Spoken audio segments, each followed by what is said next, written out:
여러분, 혹시 크리스탈 지노믹스라는 이름 기억하시나요? 네, 아마 많이들 들어보셨을 겁니다. 이 회사가 최근에 CG 인바이스로 간판을 바꿔 달았는데요. 이게 보니까 단순한 이름 변경이 아니더라고요. 아, 맞습니다. 그게 중요하죠. 네, 신약 개발 회사를 넘어서 이제는 뭐랄까 데이터랑 AI로 무장한 거대한 헬스케어 생태계 구축, 이런 야심찬 그림을 그리고 있더라고요. 오늘은 이 흥미로운 변신 속으로 좀 깊숙이 들어가 보겠습니다. 네, 좋습니다. CG 인바이츠의 변신은 말씀하신 대로 그 인바이츠 생태계라는 큰 틀 안에서 봐야 정확합니다. 2023년에 사명을 바꾼 게 그냥 이름만 바꾼 게 절대 아니고요. 그룹 차원의 어떤 통합, 그리고 디지털 유전체 기업으로 가겠다, 이런 전략적 전환을 선언한 거죠. 아, 그룹 차원의 통합이요? 네, 예를 들면 인바이츠 바이오코아 같은 임상시험 수탁기관 CRO라고 하죠. 거기부터 인바이츠 지노믹스의 유전책 빅데이터까지 각 계열사들이 가진 역량을 하나로 합쳐서 시너지를 내겠다, 이런 목표입니다. 결국 데이터 기반의 통합 바이오 헬스케어 시스템 구축, 이게 핵심이군요. 바로 그겁니다. 그게 핵심이에요. 아, 그러니까 흩어져 있던 구슬들을 인바이츠 생태계라는 실로 이제 꿰어서 보배로 만들겠다, 뭐 이런 거군요. 네, 그런 비유가 적절하겠네요. 그 이호영, 오수연 공동대표 체제로 바꾼 것도 그럼 이런 생태계 시너지나 뭐 운영 효율화 이런 걸 염두에 둔 포석이겠네요. 네, 그렇죠. 리더십 변화도 그 전략의 일환으로 볼 수 있습니다. 시너지 강화와 효율적인 운영을 위해서죠. 그럼 현재 가장 힘을 쏟고 있는 분야 역시 신약 개발 쪽인가요? 보니까 선택과 집중을 하고 있다고요? 그렇습니다. 모든 걸 다 잘할 순 없으니까요. 가장 가능성 있는 핵심 파이프라인, 딱 두 가지에 집중하고 있습니다. 두 가지요? 네, 첫 번째는 면역 항암제 캄멜리주맙입니다. 이게 PD-1 항체 계열인데요. 아, PD-1 항체 많이 들어봤습니다. 네, 쉽게 말하면 우리 몸의 면역세포가 암세포를 더 잘 알아보고 공격하도록 도와주는 그런 약물입니다. 현재 HLB와 같이 간암 같은 걸 대상으로 병용요법 상업화를 추진 중이고요. 아, HLB랑 같이요? 네, 근데 최근에 미국 FDA 승인이 좀 지연되긴 했어요. 그래도 여전히 아주 중요한 카드입니다. 그렇군요. FDA 승인 지연은 좀 아쉽지만 그래도 기대가 되는 약물이네요. 그럼 두 번째는요? 두 번째는 췌장암 치료제 아이발티노스타트입니다. 췌장암이요. 아, 이거 정말 어려운 암으로 알려져 있는데. 네, 맞습니다. 워낙 예후가 안 좋기로 악명 높은 암이죠.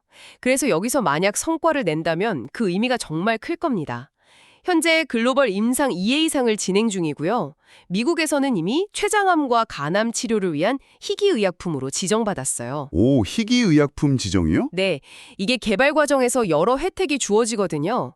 그래서 상당히 고무적이라고 할 수 있죠. 그렇군요.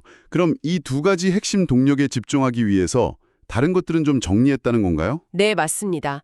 과거에 개발하던 일부 비핵심 파이프라인, 예를 들어 CG650 같은 것들은 과감히 개발을 중단했고요. 대신에 화일약품 지분이나 판교 사업 매각 같은 걸 통해서 확보한 자금을 전부 이 두 핵심 파이프라인에 집중적으로 투입하고 있습니다.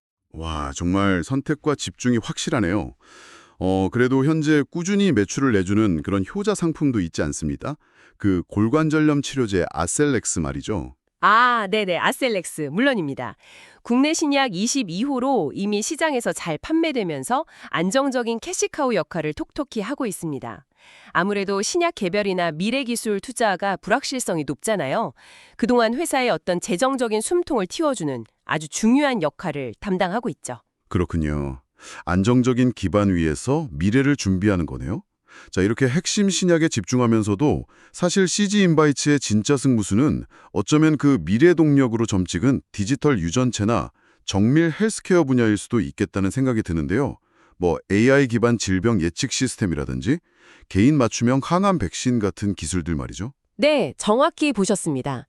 특히 주목할 점은 정부가 주도하는 KDNA 프로젝트의 핵심 참여 기관으로 선정됐다는 사실이에요. KDNA 프로젝트요? 네, 이게 무려 100만 명 규모의 한국인 유전체 빅데이터를 구축하는 국가적인 사업인데요.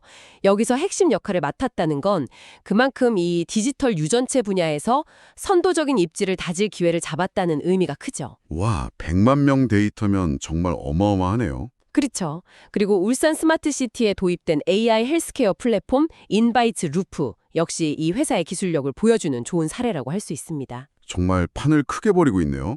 그런데 그중에서도 제가 듣기에 가장 파격적인 행보는 미국 괌에 있는 종합병원, 리저널 메디컬 시티 인수 계획인 것 같아요. 약 1,000억 원이라는 거액을 투자한다고요? 네, 맞습니다. 그 소식이 나왔을 때 다들 좀 놀랐죠. 이게 단순한 병원 인수를 넘어선 의미가 있다고요? 네, 이건 단순한 부동산 투자가 아닙니다. 전략적인 포석이 깔려 있어요. 괌 병원을 CG 인바이츠가 개발 중인 AI 질병 예측 시스템이나 맞춤형 항암 백신 같은 첨단 디지털 헬스케어 기술들 있잖아요. 네네. 이걸 실제 의료 현장에 적용하고 검증하는 일종의 살아있는 실험실, 그러니까 테스트베드로 활용하겠다는 겁니다. 아, 테스트베드. 네, 여기서 성공 모델을 만들면 이걸 발판 삼아서 미국 본토 시장 진출의 교두보를 확보하고 더 나아가서는 괌을 거점으로 주변 섬이나 국가로 서비스를 확장하는 허브 앤 스포크 모델 구축까지 염두에 두고 있는 거죠. 이야, 정말 야심차면서도 상당히 과감한 전략인데요. 하지만 이런 공격적인 행보에는 당연히 위험 부담도 따르겠죠. 재무 상황을 좀 보면 2025년 1분기 매출이 크게 늘고 손실폭도 줄었다고는 하지만 여전히 영업 손실 상태고 부채 비율도 좀 높다는 지적이 있더라고요. 네, 맞습니다. 그게 현실이죠. 바이오 기업의 어떻게 보면 숙명과도 같은 높은 R&D 비용 부담이 지속적인 영업 손실로 이어지고 있는 상황입니다.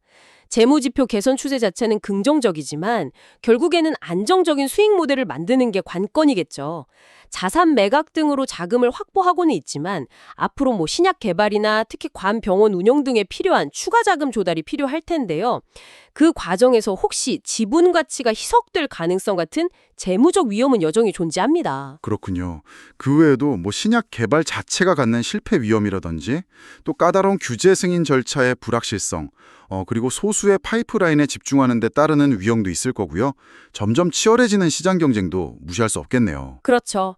게다가 과거에 경영진 분쟁 사례가 있었다는 점도 잠재적인 거버넌스 이슈로 남아있을 수 있고요. 그런 일도 있었군요. 네, 혁신에는 늘 위험이 따르는 법입니다. 면역항암제, 췌장암 치료제, 디지털 헬스케어 모두 성장 잠재력이 큰 만큼 경쟁도 정말 극심하고요. CG 인바이츠가 이러한 여러 위험 요인들을 앞으로 어떻게 잘 관리하고 극복하면서 자신들이 그린 그 큰 그림을 현실로 만들어 나갈지 계속 지켜봐야 할 대목입니다. 자, 오늘은 CG 인바이츠의 담대한 변신과 미래 전략에 대해 깊이 이야기 나눠봤습니다. 신약 개발을 넘어서 데이터와 AI를 결합한 디지털 헬스케어 통합이라는 원대한 목표, 특히 관병원 인수 같은 과감한 투자가 참 인상적입니다. 여러분께서는 앞으로 어떤 이정표, 예를 들면 핵심 신약의 FDA 최종 승인일지 아니면 그 관병원 모델의 성공적인 안착일지 어떤 것이 이 회사의 퀀텀 점프 전략 성공 여부를 가늠할 결정적인 열쇠가 될 것이라고 생각하시나요? 오늘 저희가 나눈 이야기가 여러분의 생각에 작은 불씨가 되었기를 바랍니다. 하지만 늘 그렇듯이 어떤 경우든 투자는 항상 신중하게 접근해야 하고요. 모든 결정과 그에 따른 책임은 여러분 각자에게 있다는 점을 꼭 기억해 주시기 바랍니다. 네, 맞습니다. 그럼 저희는 다음 시간에 더 흥미로운 내용으로 다시 찾아뵙겠습니다. 감사합니다. 감사합니다.